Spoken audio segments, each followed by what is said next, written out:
एक समय की बात है। जंगल में एक खुशमिजाज बंदर मिक्को एक सेब के पेड़ पे रहता था, जो नदी किनारे बसा हुआ था। मिक्को अपने जीवन से खुश था।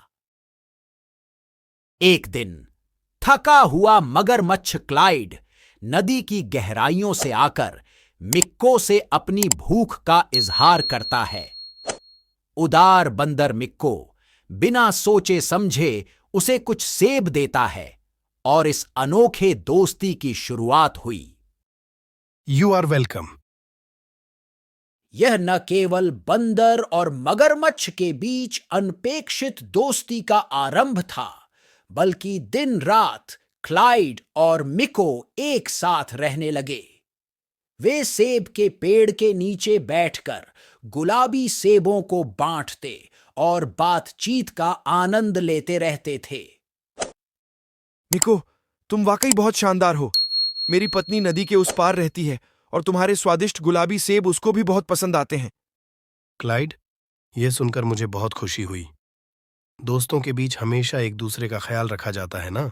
हालांकि जैसे ही उनकी दोस्ती में बढ़ोतरी हो रही थी, क्लाइड की पत्नी क्लारा में जलन होने लगी। धीरे धीरे क्लारा का जलन गुस्से में बदल गया। गुस्से से भरी हुई और अपने पति की दोस्ती पर संदेह करते हुए वह मिको को अपने पास बुलाने लगी, कहती हुई कि उसकी रहस्यमय बीमारी का इलाज केवल बंदर के दिल को खाकर ही हो सकता है। अगर तुम मुझसे प्यार करते हो और मुझे ठीक करना चाहते हो, तो तुम्हें अपने प्यारे दोस्त मिको को हमारे घर बुलाना चाहिए। मैं क्या करूं? मगरमच्छ ने अपनी पत्नी पर विश्वास कर लिया था, लेकिन उसके दोस्त को किसी भी रूप में हानि पहुंचाने का विचार उसे बहुत दुखी कर रहा था। उसे अपने मित्र को कोई नुकसान नहीं पहुंचाना था। साथ ही उसे अपनी पत्नी की मौत भी नहीं चाहिए थी। मेरी पत्नी तुमसे मिलना चाहती है। उसे लगता है कि हमारी दोस्ती संभव नहीं है। क्या तुम हमारे किनारे आ सकते हो? मीको जाल में फंस गया था और उसने क्लाइड के साथ बाहर निकला। जब वे नदी को पार कर रहे थे, तो क्लाइड झटका खाने लगा, जिससे क्लारा की चालबाजी की योजना सामने आई। मुझे माफ करना, लेकिन मेरी पत्नी तुम्हारा दिल अपनाकर अपनी बीमारी का इलाज करवाना चाहती है।